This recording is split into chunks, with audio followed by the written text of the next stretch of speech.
Hello, Stephen. Hello, how are you? I'm good. And yourself? Yeah, not bad. It's a good Tuesday morning for me.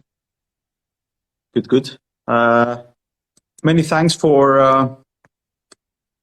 accepting or wanting to chat. I think it's really great to meet you.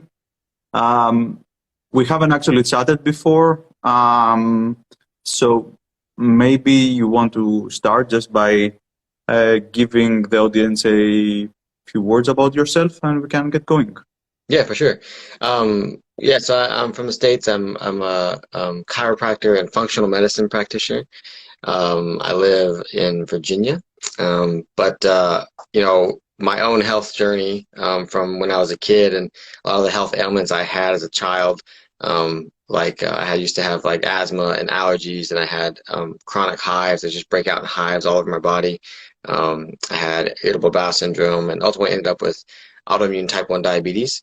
My body attacked the cells that make insulin, and I don't no longer make insulin, so I'm type 1 diabetic, and that heavily predisposes me to heart disease. And so throughout, my entire adult life, I've just been looking into heart disease throughout my medical training and everything, looking into heart disease, and found a lot of things that were contrary to what I'd been taught or told. And so I started sharing that, and people seemed to like it, and so here I am today. Perfect. I read your book, actually fascinating stuff, really well written. So, and I guess we can explore a bit some aspects of the book. And I mean, I have a huge list of questions or topics that I would like to discuss, but let's see how much time we have.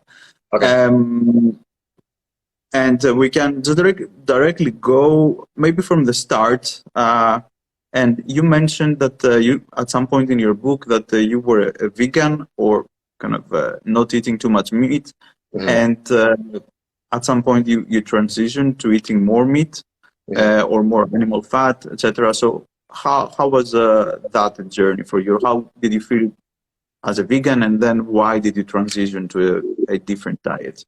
Yeah. Um, Yeah, so in my undergrad, I went to college in Asheville, North Carolina, and the whole program I was in, which is the health and wellness promotion, was my major.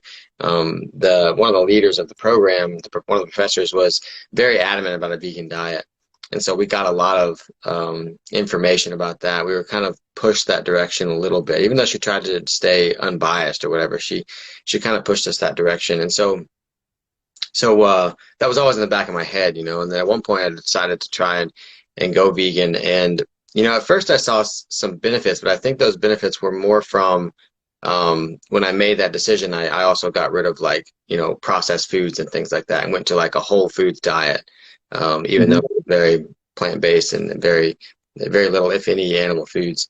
And, at first I felt a little better, but then over time, I did it for about maybe a year and a half, 2 years or something like that. My blood sugars they were okay. I mean, they weren't any better than usual. But what I started to notice was that I got sick a lot.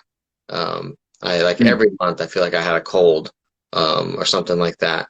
And then I also felt like I mean I also felt like I was losing muscle mass, I guess, because I'd always been like 185 pounds ever since I was in college and started lifting weights and stuff. I was about 185 pounds, and I'm much less than that now. But I'm not lifting as heavy anymore. But even when I was lifting heavy while I was vegan, I was losing weight. I got down to about 175, so I lost about 10 pounds in that of muscle in that 2 years. Um, and I just felt like I was tired a lot, like fatigued during the day and things like that. And so eventually I started when I moved to Ireland, I started eating meat again, mostly because of the influence of the guy I was working with, but also because of at first I didn't know like where, like, it was a new place for me, and I was trying to figure out where I was going to get my food from and all that kind of stuff. So I ended up eating a little bit more meat, and I felt a lot better. And the thing that I noticed the most is that my brain started functioning a lot better. I felt like I was reading things and putting things together that I wouldn't have done before. Like I was able to just feel like my brain was on fire, like not in a bad way, not like inflammation fire, but just like I was thinking way better than I was and putting things together. And so I think that ultimately started, it started the process of me like putting information together and writing books and things like that. Because before it was just like trying to absorb information and maybe it happened, maybe it didn't. But yeah, so that's kind of what happened. Then I slowly started eating more and more animal foods. And, eventually, a couple years ago, tried carnivore, and my diet's still, 85, 90% animal food. So, yeah. Yeah, that's a great story because I mean there is a lot of debates going on, especially on Twitter, about between vegans and carnivores and low fat, high fat, etc. diets, and I think we're still literature hasn't decided on it, maybe, but for sure, so many people that start as vegans actually turn into a more permanently meat-based diet. So I think that's how you feel is always super important. Yeah. Before we go on, just let me say to our listeners that whoever wants to post any questions, we will address it, because I think there will be a lot of interesting topics. So just feel free to just ask any questions. So you transitioned into a meat diet, and in your book you describe in various sections that actually our heart, since your book is talking about heart, actually prefers fat as fuel, and actually protein, or a lot of other amino acids that come with animal protein. Can you tell us a bit about that? So why is heart preferentially using fat? And maybe is it ketones actually that the heart likes, or generally all fatty acids? It's fatty acids and ketones. It definitely has a preference for those, but there's experiments that show that even in the presence of glucose, the body prefers fatty acids, and then when you put ketones in the mix, it takes those immediately. So ketones seem to be the #1 preference for the heart. And I would wonder if it was most organs as well, but especially the heart. We have lots of research on showing that the heart tissue prefers fatty acids and ketones. And the reason I think that is because the heart is, well, two reasons. One is that the heart is a very metabolically active organ. It takes up tons of ATP, which is our energy source. And so it needs a very efficient fuel source. And if you look at how the body burns fats versus how it burns glucose or carbohydrate, then it's way more efficient to burn fats. You get more ATP per molecule of fat than you would from glucose. And so then if you can convert that to ketones as well, that's even more efficient. And so the heart, being this very metabolically active organ, really prefers that. The other thing is that when we burn glucose, we can, not that there's anything wrong with burning glucose, because at least in some quantities, because the body's always burning a little bit of glucose, a little bit of fat, a little bit of ketones, things like that. But the problem if we burn glucose predominantly for too long, it can increase like lactic acid buildup. It can cause damage to the cells and produces less ATP, that kind of stuff. And that's just something that can't happen it just can't happen in the heart tissue, because the heart tissue is a unique tissue that the heart cells can't divide. So basically they can't replenish themselves. The heart cells we have are the heart cells that we have. And that's the way it is for our life. So we have to protect them. So there was kind of this trade-off. Well, it's thought that there was kind of this trade-off that in order for this tissue to be so metabolically active, that it won't be able to divide and make new tissue. And so it's really important that we protect that tissue, which is why there's a preference for burning the right fuel source. So we get enough fuel and as least damage as possible to those. So it's not only the production of ATP, that we're talking about, is also, so ketones are a better fuel, or fatty acids are a better fuel. We're also talking about the side effects of oxidative stress, for example, right? Right, kind of like the exhaust that your body makes when it's burning fuel, because there's going to be waste products when we burn any type of fuel. And so we make more waste products burning glucose than we do fatty acids. So it's important for the body, I think, that the heart cells stay really, really healthy, because those are the cells we have. Those are the only ones we're going to get for our whole life. So have two things come into my mind. First of all, most of the people I work with, which I coach through their ketogenic journey, the first thing they ask me is, okay, how much ketones should I have? Right, and the typical answer is, okay, north of 0.5. But would you say that actually the more we have, the better? So is there, from a heart perspective, function a limit? Or because if you're going really, if you have also a high protein diet, or you have a lot of protein, then usually I tend to see lower level of ketones. So maybe you're in 0.5 to 1. And then people who have low protein or moderate protein, but really increase their fat intake, though they seem to have more ketones. Is that important, you think, or?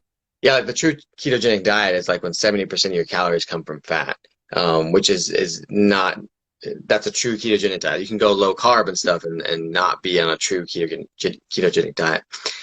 But to me, the most important thing for the heart and the body in general is to be metabolically flexible. It's not necessarily to be in, extreme ketosis all the time. Okay. It's to maintain metabolic flexibility.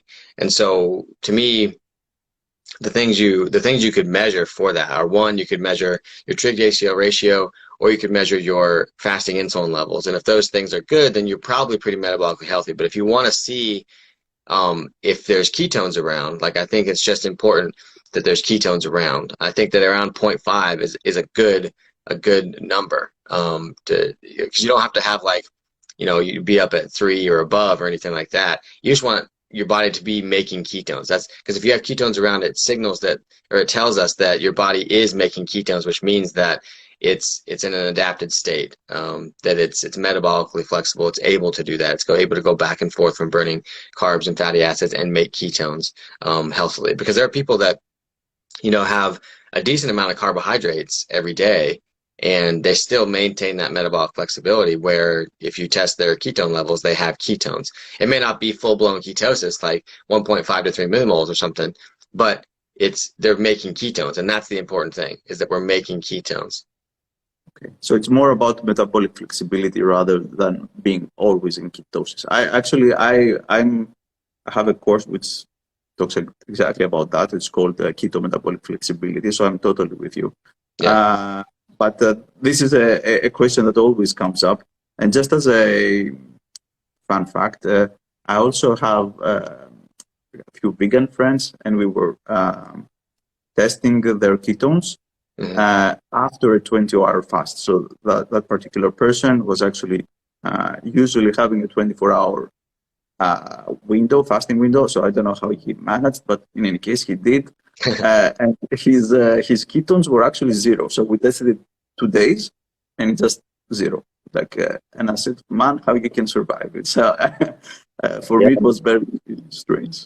Yeah, like if you're in a fast like that, you're in a starvation state, and your body's not it's not picking up on that and converting to making ketones as an alternative fuel source, which is what should happen when you fast.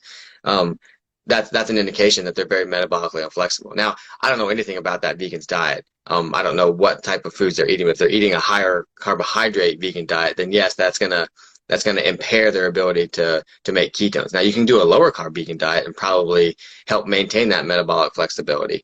But I have no idea what diet they're eating. I think that diet's still gonna be deficient in foods that are helpful. But when it comes to metabolism, there are lots of different types of diets that can create metabolic flexibility. Some of them better than others, as far as creating better metabolic flexibility, but also as far as nutrient content goes. And I think that vegans eventually are going to end up nutrient depleted in a lot of different things. Yeah, I agree there. Okay, so I'll come back to keto, because that's keto and the general area of low carb. But I wanted just to introduce another concept, especially for those people who haven't read your book, which is the role of water. So you talk a lot about water, structured water in this case. So maybe you can kind of introduce the concept. And also for my part, I think it's really interesting to hear what you have to say, because there is also some controversy. So everyone somehow recognizes the role of structured water and the work that Dr. Pollack has done, but not necessarily from the perspective that you're actually going to just mention about the importance in heart. Yeah, yeah. So basically, what we've figured out recently, and like people before Dr. Pollack figured it out too, like Gilbert Lang and Albert St. Georgi, these guys kind of pioneers in this area. Like water has the ability to hold energy, and that's radiant energy from the environment, whether that's from the earth, from the sun, from another living thing. Like it has the ability to hold energy, and when it holds energy and it gets next to a hydrophilic surface, which is a surface that likes to be next to water, then it actually structures itself. And it actually becomes something that's not exactly water, because water is H2O. And this is a bit different of a chemical makeup structurally, but it's the components of water becoming this structured thing. And that thing is it's more of like a gel. It's not really water. It's not really ice. It's more of like a gel. Think of like Jello, and so that plays a specific, or it explains a lot of things in the body. One, when this stuff forms in cells, it's what allows the cells to function properly. So if you grab like the tissue of your forearm, it's not sloshing around like water, like H2O. It's in its gel state, and you can feel that. You kind of have this structure to it, and it kind of springs back. But in the blood, it's a liquid form. The water is a liquid form. However, the lining of the artery is a hydrophilic surface, and so when that liquid, that water in the blood, if it's sufficiently energized, gets next to that hydrophilic surface, it actually structures itself and performs this kind of protective layer, barrier on the lining of the artery. Same thing happens in the lymphatic fluid. Same thing happens in the cerebrospinal fluid in the brain and the spinal cord. And so this is what protects the lining of the artery, but also it also propels blood flow, or it propels flow of any kind. And so since this is happening in the blood, it propels the flow of blood. And so learning that information, we get information about atherosclerosis because the lining of the artery is being protected by this, and so it forces us to ask the question, well, how do we maintain a healthy layer there so that we can protect the lining of the artery? But it also, if it's promoting blood flow, it makes us question whether or not the heart is the main mover of the blood in the body, and all the physics and dynamics of that kind of stuff. So there's lots of implications to our understanding of the heart and heart disease when we take into account that the body is a large part water, and that water has these unique properties that allow it to structure itself, and what that means for the body.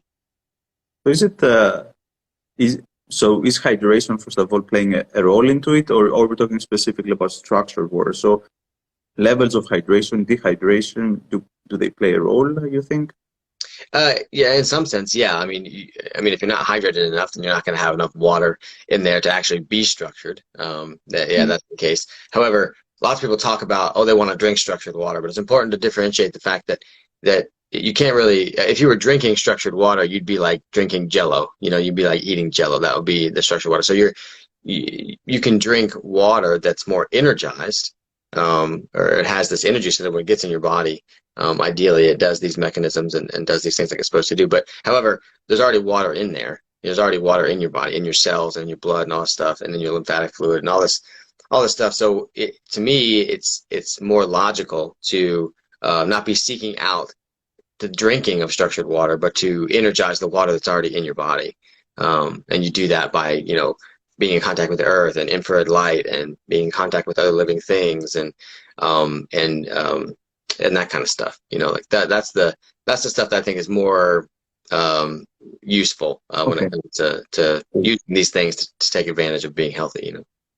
Right, because that would be my next question: should we structure our water or not? And that's a lot of people. I mean, a lot of expensive products out there, So, but then you're suggesting that we should be using, for example, red light, infrared light, connecting with Earth, grounding, etc. Right? So, yeah, or even different sunlight, obviously. Yeah, sunlight, or even different things. Like there's people use like grounding sheets, where they can plug their sheets into like a grounding outlet, and it grounds to the earth, and like you're getting exposure to that energy that that energizes the water. There's lots of different things people could do. But yeah, that's more important than like focusing on trying to get this device that structures your water before you drink it. I mean, there's no harm in that. That's a good thing. If you want to do that, for sure, do it. But there are other things you could do without having to pay for some expensive device that does that. Yeah, I guess connecting with nature, understanding the importance of nature is somehow key. We're missing that link, unfortunately. Yeah. Okay, cool. So then let's go back to having now set a bit the scene for our listeners. So what happens with cholesterol? So then, does it cause heart attack or not? I mean, I guess it's not a yes and no, but what's so maybe we can debunk a couple of myths in an easy way. Yeah, well, I mean, the quick answer is no. It doesn't on its own, for sure. It doesn't. There's no, I don't know. The big philosophical look at this, it makes no sense for in this complex biological ecosystem that is the human body, that one molecule, one thing, one aspect of something in our body is going to be this main driver of disease, of any disease, right? That just doesn't make sense. There's so many different interactions and things that go on in our bodies that there's no way we could do that. It's incredibly short-sighted to think that way. Yet that's what has been what people have been saying does it, because that's largely driven by the pharmaceutical companies, because they have a drug that lowers cholesterol. So if they can convince the medical community that this one thing is the main driver of heart disease, not the only driver, but the main driver, then they'll use more of their drug. And that's exactly what we see. We see statin drugs, along with pain medications, are the like number 1 and 2 drugs prescribed in the United States, at least. And so that's kind of what's going on. When in reality, when you look at the research, there's really no evidence that cholesterol in and of itself causes heart disease. It's not this evil thing that goes in there and penetrates the lining of the arteries, damages it, and gets clogged in there. That's not how it works. There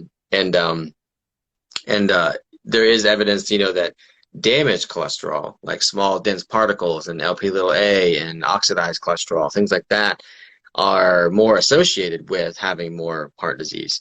However, those are associations, and in reality, it's not those molecules that are causing heart disease. It's the things that are damaging those molecules that are also causing damage to the line of the artery, which is forcing the body to repair it, and that causes atherosclerosis.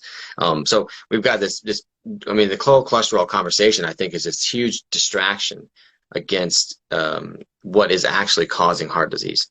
And there's been so much focus on it. And then when you focus on that, you focus on cholesterol, then everybody focuses on diet, because diet is where we get lots of cholesterol. I mean, your body also makes its own cholesterol, lots of it actually. But then we also eat cholesterol in the form of diet. So then the conversation about heart disease becomes diet, because of this big distraction of this cholesterol. And it's a fun conversation to have, and it's a worthy conversation to have, because there's definitely things that about this conversation that are important for heart disease, but it's made everything so focused on cholesterol and diet. And my goal has been to expand the conversation about heart disease, and then clear up the conversation about cholesterol and everything.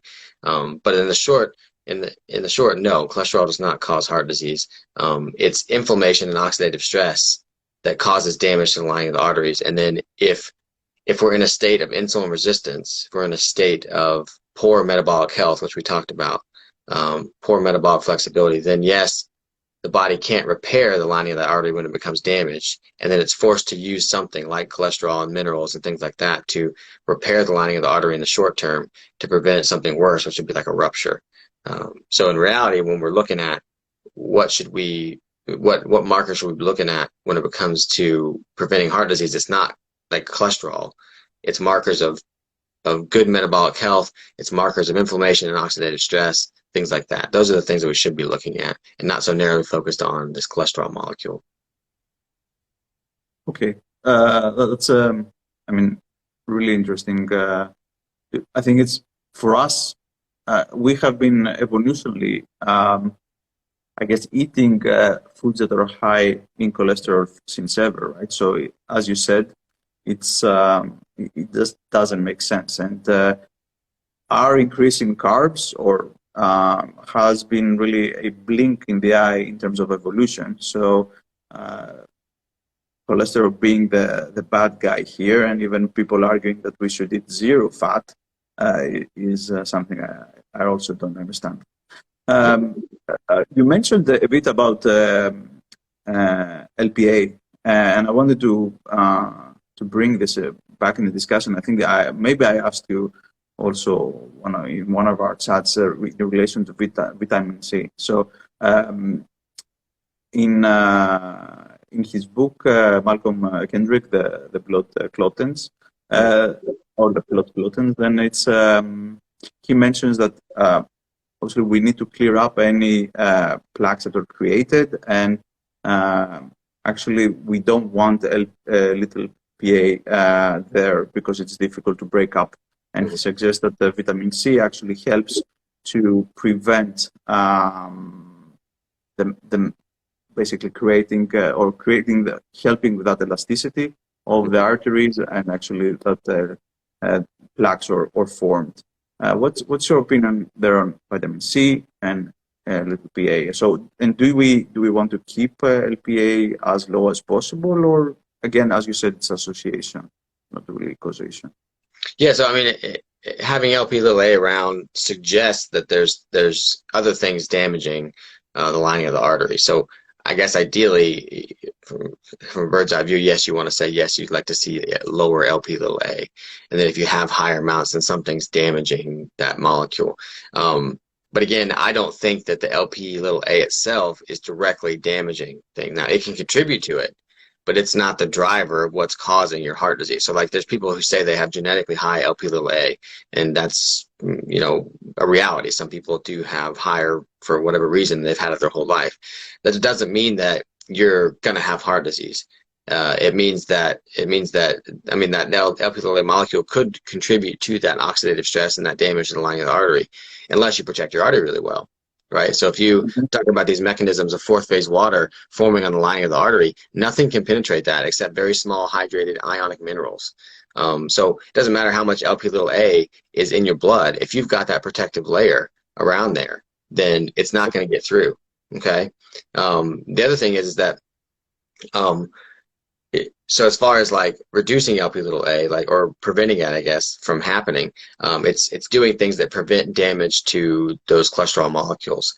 So all that happens is it's like we have a cholesterol lipoprotein, and when there's damage to it, it gets smaller and smaller. And that's why the smaller, dense particles seem to be more dangerous, but they're not more dangerous in and of themselves. They're just indication that there's other things damaging those molecules. But the LP(a) happens when that molecule gets smaller because of damage, and then a little protein, they call it A protein, gets attached to it, and it becomes an LP(a) molecule. And that seems to be indicative of this damage to the cholesterol molecule. So all we're doing is measuring damage in the body to a certain tissue in the body, which is lipoproteins. But whether or not those damaged proteins end up becoming problematic for us is based on the rest of our overall health. You know, do we have enough antioxidants in the system to prevent that damage? Which Malcolm Kendrick says vitamin C has been shown to do that, and he's a pretty smart guy. I've read a lot of his stuff, and so I would tend to believe him that he's looked into it. And that I mean, vitamin C is an antioxidant, right? So that would make sense. I'm a bigger fan of stimulating the body's own antioxidant production through the liver. So that, like a glutathione or so, you mean? Yeah, well, making glutathione, not just taking glutathione, but making it. So that's going to be like, you know, B vitamins and collagen protein to get those amino acids that are helpful for making glutathione, and superoxide dismutase and other things like that. But also sulfur, that kind of stuff, because these are sulfur-bearing amino acids that make up glutathione. So we want to give it those nutrients to make its own glutathione, because that's always going to be way more effective than taking glutathione as a supplement. I mean, taking glutathione as a supplement can be helpful, but I'd always want to encourage the body to make its own. And that's how. So we want to stop the production of free radicals by burning clean fuel sources and lessening our exposure to toxins and things like that, and then also encourage the body to make its own antioxidants by giving it the right nutrients and stimulating the liver to do so. Maybe some hormetic stresses as well, which the sauna and stuff I've talked about, those are all hormetic stresses that will help push that. So it's all that comes together. It all just weaves together, you know. But yeah, and that having those antioxidants around would help in the prevention of the formation of LP little a and small dense particles and oxidized LDLs and things like that. Perfect. I think that's a lot of information. And so you led to it a bit, but so what are the causes of heart attack? So you described in your book as the three imbalances. You already said it's oxidative stress, stress itself, and metabolic inflexibility. So these are the big building blocks for you? Mm-hmm. Yeah, so those are the three imbalances that I think drive heart disease in general. But those three imbalances can lead to a specific type of heart attack, because not all heart attacks are caused by the same thing. Because, you know, heart attacks can happen when there's a stenosis of an artery in the coronary arteries, and it gets, we go through a stress, or part of it breaks off, like the soft plaque breaks off, and a clot forms. And that clot blocks the flow of blood to an area, and that causes a heart attack. That does happen. That is a reality. But there are lots of cases where that doesn't happen and someone still has a heart attack. They still have death to the tissue of the heart. And so there's these imbalances that I talk about, being metabolically inflexible, having high amounts of oxidative stress or inflammation, and having an imbalance in our autonomic nervous system, our stress response, imbalance in our stress response, can predispose us to what I call metabolic heart attacks, where basically we get into a situation where there's a forced shift in metabolism in the heart. Remember, we talked about how the heart prefers fatty acids and ketones. In this situation that happens, forces the heart to burn more glucose than it wants to. And that creates this metabolic shift that leads to damage to heart tissue. It's the same kind of thing that happens if you go for a run and you start to feel that burn in your legs. You know, the lactic acid or hydrogen ion buildup that creates that burn in your legs. That's because when you go for a run, your body, the muscles shift to burning glucose, the glycogen stores in your muscles, and that creates this buildup of lactic acid and hydrogen ions. And that's one of the reasons that the heart prefers fatty acids and ketones, is because we don't ever really want that to happen in heart tissue, which is also a muscle, a slightly different type of muscle, but it's also a muscle. And so in this situation, when we have this imbalanced stress response and poor metabolic health and high oxidative stress, it can lead to a point where the heart's forced to burn a different fuel source than it wants to, and that can lead to this buildup of lactic acid and hydrogen ions in heart tissue, which changes a lot of the way that it functions, the heart tissue functions, and that can cause tissue death. Okay. That's a really cool. Actually, it begs the question now, is the way you phrased it. I don't know if I would ask, okay, as a follow-up. So do you think that we need to train in a specific way? So mostly zone 2, then we're burning fat for fuel, so we're not actually, or we should not be going too much in zone 5, or is it just people overtraining and being really in that phase where they're over producing or full in a glycolytic state, and then they're burning constantly lactate? So is it, I could say that I don't quite know, but I can speculate that I would, because of things that we've seen as far as research goes, that we don't want to be in an intense state of exercise for too long, as far as like a cardio type exercise, because like long-term endurance exercise, from what I've seen, people who do that tend to have more scarring in their heart tissue, and to me that's because maybe they've put too much stress on the heart and it's forced it to burn more glucose than it wants to, and that's created this scarring, this damage, because of high oxidative stress that's created when that happens. And when we get lots of scarring on the heart tissue, again, we can't make new heart cells. Those are the cells we have. That can predispose us to heart failure. And there's a study they did called the 100 Marathon Study, where people who had done the people in the study were people who had done 100 marathons in their lifetime, and all of them had way more scarring of the heart tissue than people who don't do marathons or hadn't done 100 marathons. And the ones in that group who did the most marathons and also trained the hardest in between marathons were the ones who had more scarring. Now, that doesn't mean that running marathons is bad for us. I mean, I think that it potentially there's some downsides to it, to being that active for that long. But but yeah, I wouldn't want to do anything that would produce scarring of my heart tissue. There's nothing wrong with cardio in small amounts, cardio like aerobic type exercise in small amounts, like 3 to 5 miles of running or whatever. That's going to be fine. But it's this long-term endurance exercise that seems to be problematic for people, and these imbalances that I'm talking about. They tend to this type of exercise tends to create those imbalances a bit more than not. So yeah, I do have concerns about that. Okay, cool.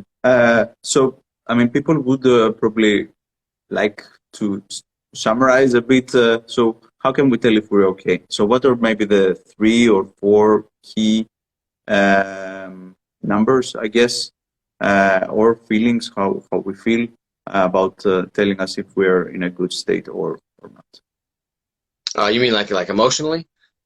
Or just in general? Emotionally or blood matrices. So if we were to create a list, so say, okay, what is where am I? Am I gonna have a heart attack, or what would the top 5 be? Yeah, I mean, these are you could always have a heart attack. Like we take these measures, we look at all these things. We're humans, we're flawed, right? We can look at these things and assess whether or not they indicate risk or not. But we don't understand everything. But as far as I know, the best things we can look at right now to tell if we're at risk for heart disease in general are measures of metabolic flexibility, measures of being insulin sensitive. We want to be insulin sensitive and not insulin resistant. And those are trig to HDL ratio, which you get on a lipid panel, and your fasting insulin. Because most people take like an HbA1c or fasting blood sugar and they say, oh, it's fine. But unless you get the fasting insulin, you really don't know if you're insulin resistant or not, because you could be using way more insulin to keep those blood sugars normal, which indicates you're insulin resistant. And you could be insulin resistant for 10, 15 years before it ever becomes, before it ever affects blood sugar. And so you could have intervened a long time, and you could be having damage from being insulin resistant for that long without having done anything, right?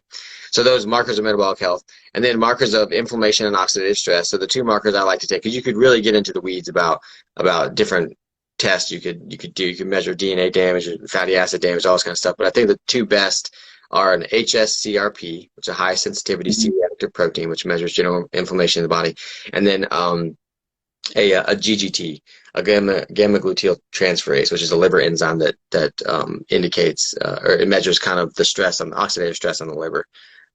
So those 2 things would be good measures to take, and then also balance in your stress response. So balance in your autonomic nervous system, which the big measure there is heart rate variability, and that's the one that's most underutilized, I feel like, at least in Western medicine for sure. But that is going to give us an indication of how balanced our stress response is, and how well adapted we are at handling stress, the stress of life. Because stress in life is always going to happen. You're never going to get rid of it. It's your ability to handle it and have a proper response to it, and then go back to equilibrium, go back to homeostasis again. That's the true measure of health, is your ability to adapt to stress, and that's the true measure of health in general, is your ability to adapt. So that's why staying metabolically flexible is really important. Exactly. That's what I would say. Metabolic flexibility, heart variability, it's all coming from the same perspective. Yeah. Actually, for me, I'm really stoked that people just don't subscribe insulin as a blood metric. So I was just talking with a client the other day, and the one number that the doctor decided not to put in her panel was fasting insulin. So she went back, and I hope she got it in. But I mean, it's really for me, how I describe it is that the body works overtime in order, with higher levels of insulin, in order to keep glucose stable. So, and it manages for 5, 10, 20 years, but at the end, it will break down, right? So it cannot. Well, not only that, you're also suffering from the fact that your body is insulin resistant and nothing's being done about it. So insulin signaling is really important for the health of the arteries, the lining of the arteries. It's really important for the health of the brain. It's really important for the health of the immune system. So if your body is not responding to insulin, you're also struggling with immunity and with brain health and with arterial health. It's not just that your blood sugar could go higher if you're not insulin sensitive. And so even if your body's using more insulin to get that blood sugar normal. You're insulin resistant for a very long time, and eventually it starts affecting blood sugar. But in the meantime, it's affecting all these other things. Well, it's mitochondrial dysfunction, right? So at the end, your cells are lacking energy to do anything. So your brain cells will lack energy, your liver cells, all your cells will just be hungry for fuel and nutrients. That leads to the chronic fatigue that so many people suffer with, Yeah. Cool. So maybe last question, because I got it also in my recent post that people wanted for me to discuss this with you. So what about linoleic acid? So there is a lot of again, discussion, controversy about omega-6 fatty acids. Should we include them in a ketogenic life? Should we not? I mean, I'm not talking about industrialized seed oils, etc. I think these we should avoid. But we have a big category of, for example, peanuts and nuts in general that are high in PUFAs or omega-6. And linoleic acid, basically. So what's your opinion about that? Yeah, so I mean, it's never black and white. People want to hear, like, oh, avoid it or don't or whatever, but it's never that way. Like, we need linoleic acid. We need omega-6 fatty acids in our body. We don't need that much, though. We clearly don't need the amounts that we're eating as a society, as far as like vegetable oils and things like that. And just as a little anecdote that I have, is I had a client in the UK who was eating a whole foods diet and avoiding vegetable oils, avoiding linoleic acid, seed oils, things like that, doing everything possible, but he was still insulin resistant. He was still having trouble. His fasting insulin was higher. And what we found out was for him that he was eating a ton of cashews and other various nuts. He was eating a ton of them. He would eat them all day long. And I said, okay, well, let's limit that. Let's stop that. And he stopped that. And the fasting insulin came down over a few months. And so, yes, high amounts of these nuts can affect that. I'm not saying that they're terrible. They're much better than a vegetable oil, but it can, especially if someone's already in an insulin resistant state, it can perpetuate that. But yeah, in general, linoleic acid is the way that it's metabolized in our cells, in our mitochondria, is a little bit different than a saturated fatty acid or from an animal food. And so the way that it's metabolized actually encourages it signals to the body to become insulin resistant. Okay, it signals to the body, it signals to the fat cells of the body to become insulin sensitive, so they start taking in more energy and storing more energy, which we don't want. We don't want to gain weight. We don't want fat cells to get bigger. But everybody has a little different threshold of how much fat their fat cells can store, and then that signals to the rest of the body to be insulin resistant. And so if we're constantly burning these polyunsaturated or linoleic acid or omega-6 fatty acids, whatever you want to call them, in high quantities, then yes, we're telling the body to be insulin resistant. And that's encouraging this epidemic of type 2 diabetes. So, but like I said, we need some linoleic acid. We need some omega-6s. However, there's plenty of omega-6s in a grass-fed steak. That's all you need. That's the right ratios. It's not about eating only omega-3s or only saturated versus unsaturated. It's getting the right ratios. And if we look at foods that have the right ratios, those are animal foods, especially animal foods that are raised properly, which is better for the animal and better for the world in general. But when we get those right ratios, that's what the body wants. The problem is when we concentrate the wrong ratios into certain foods, and that's mainly coming from the vegetable oils, the seed oils, whatever you want to call them, or processed carbohydrates, processed grains, things like that. Those are the things that are driving this epidemic of poor metabolic health and poor diet and everything. And it's when we concentrate those foods that it's an issue. Whereas if we eat whole foods, it's generally going to be better. And if we eat whole foods with the right ratios of things like a steak, then it's going to be way better. Perfect answer. Because at the end, my take of our discussion is there is no magic solutions, but as long as we connect with nature and we eat the food that we're naturally evolved to do so, then we probably have better chance of avoiding accidents like heart attacks or so. Definitely.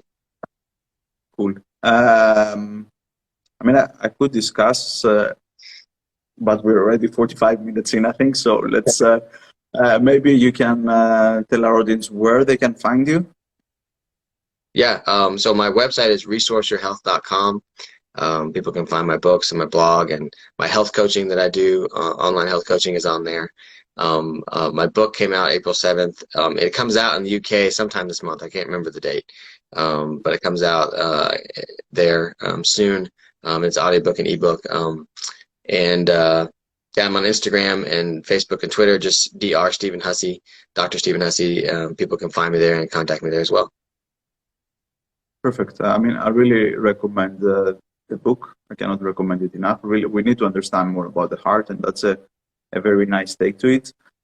For those who are not following me, they can actually follow at Keton Track on Instagram, Facebook, and you can get all tips around keto and not only. So, Stephen, thank you very much. It was great talking to you. I have another ton of questions, so maybe we can plan another one soon enough. But it was a pleasure, and hope we keep in touch. Yeah, for sure. Thanks for having me. Happy to come back on. We'll set it up.